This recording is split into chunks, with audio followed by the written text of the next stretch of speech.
बाळासाहेबांच्या हिंदुत्वावर शंका घ्यायची का भाजपाची तेवढी लायकी आहे का? उद्धव ठाकरेंचा घणाघात.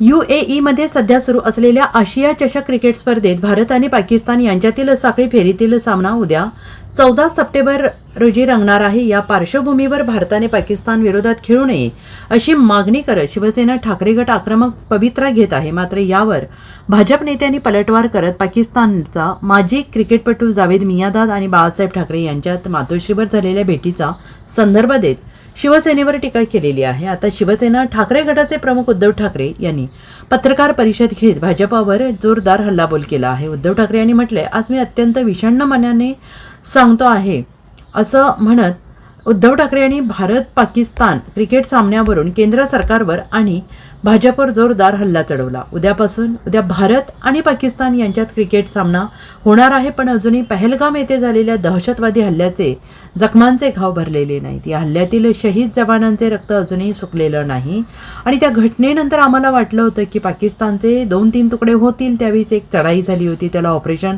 सिंदूर असंही नाव देण्यात आलं होतं, असंही त्यांनी म्हटलेलं आहे. आज एका उद्विग्न भावनेतून आणि विषण्ण मनाने मी आपल्याशी बोलतो आहे.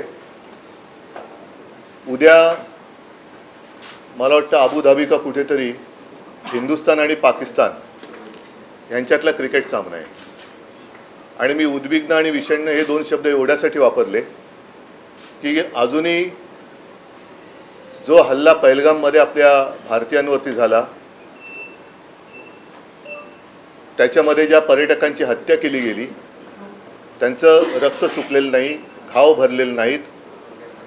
त्याच्यानंतर आपल्याला सर्वांनाच असं वाटलं होतं, म्हणजे आपल्या भारतीयांना, हिंदुस्थानी सगळ्या नागरिकांना, देशप्रेमींना, की आपण आता पाकिस्तानला जागेवर ठेवणार नाही, पाकिस्तानचे 2, 3, 4 तुकडे करून टाकू. त्या दृष्टीने एक चढाई पण केली गेली, जवळपास युद्ध केलं गेलं आणि त्याला नाव ठेवण्यात आलं होतं ऑपरेशन सिंदूर. मधल्या काळामध्ये आपल्या संरक्षण मंत्र्यांनी सांगितले की अभी भी ऑपरेशन सिंदूर रुका नहीं है.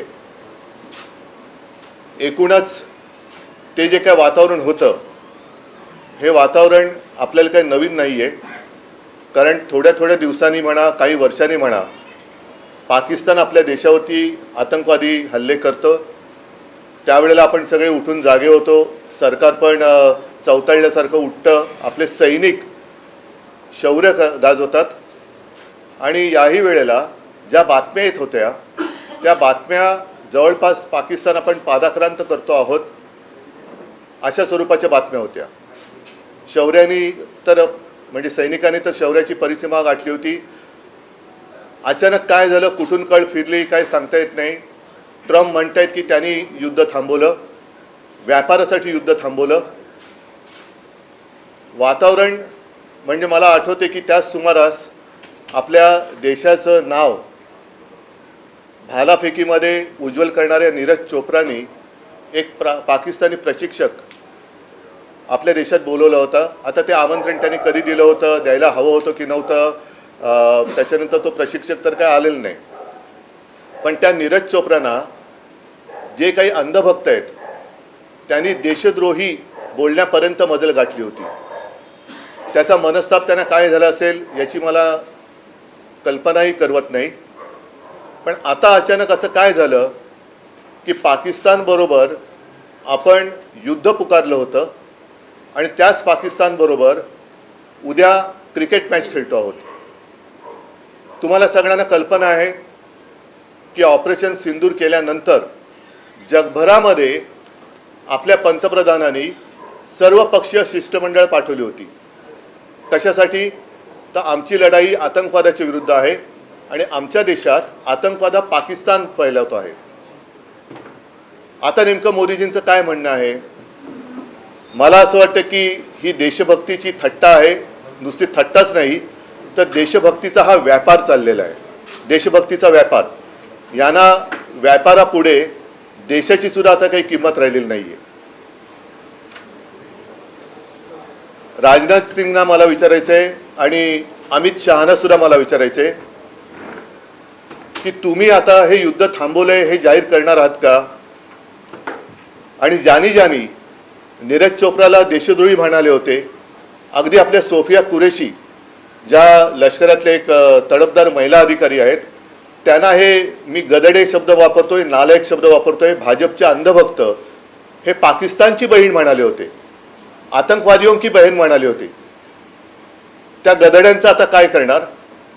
आणि पाकिस्तानबद्दल आपली नेमकी भूमिका तरी काय आहे? म्हणजे तुम्ही जे करता ते आम्ही सगळ्यांनी गपगुमानपणाने मान्य करायचं. तुम्ही जेव्हा म्हणाल त्यावेळेला पाकिस्तान मुर्दाबाद म्हणायचं, तुम्ही जेव्हा म्हणाल तेव्हा पाकिस्तानला तुम्ही मिठ्या मारायच्या. म्हणजे जवान तिकडे लढणार, जवान तिकडे शहीद होणार, आपले नागरिक, भारतीय नागरिक, अगदी हो मी असं म्हणेन की तेव्हा त्यांना धर्म विचारून गोळ्या घातल्या गेल्या होत्या, हिंदू म्हणून गोळ्या घातल्या गेल्या होत्या. आणि हे जर सत्य आहे तर भाजपच्या लेखी, पंतप्रधानांच्या लेखी देशाची आणि हिंदुत्वाची काही किंमत आहे की नाही? का हिंदुत्वापेक्षाही, देशापेक्षाही त्यांना व्यापार मोठा वाटतोय? हे त्यांनी स्पष्ट केलं पाहिजे. आणि असं काही नाही आहे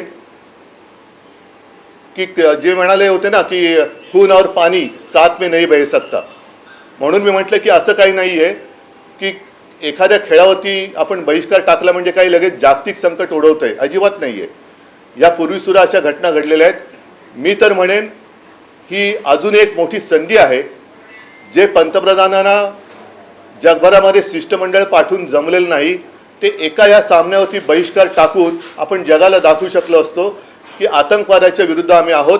आमच्या देशामध्ये पाकिस्तान हा दहशतवाद फैलावतो आहे, दहशतवादी घुसवतो आहे.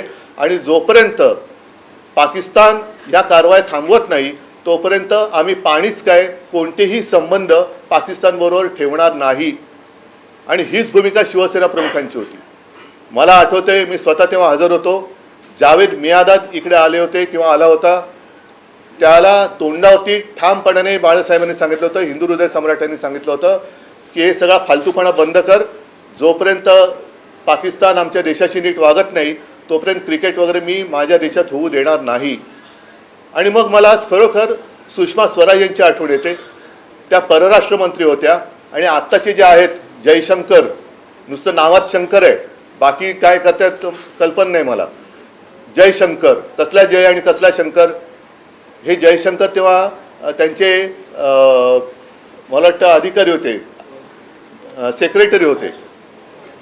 त्याच्यानंतर दुसरं जे म्हटलं जातं की त्यावेळेला सरदार पटेल हे पंतप्रधान हवे होते. मला तर असं वाटतं की आज सरदार पटेल हे पंतप्रधान पाहिजे होते. कारण सरदार पटेल जर का असते तर आजपर्यंत पाकिस्तान शिल्लक राहिला नसता आणि पाकिस्तानबरोबर क्रिकेट खेळण्याचाही प्रश्न उभा राहिला नसता. आणि म्हणूनच मला आता तुमच्या सगळ्यांच्या माध्यमातून तमाम देशवासियांना एक आवाहन मी करतो, म्हणजे विनंती करतोय. उद्या शिवसेनेच्या वतीने आम्ही एक निषेध तर व्यक्त करतोच आहोत. हा निषेध राज्यभर होईल.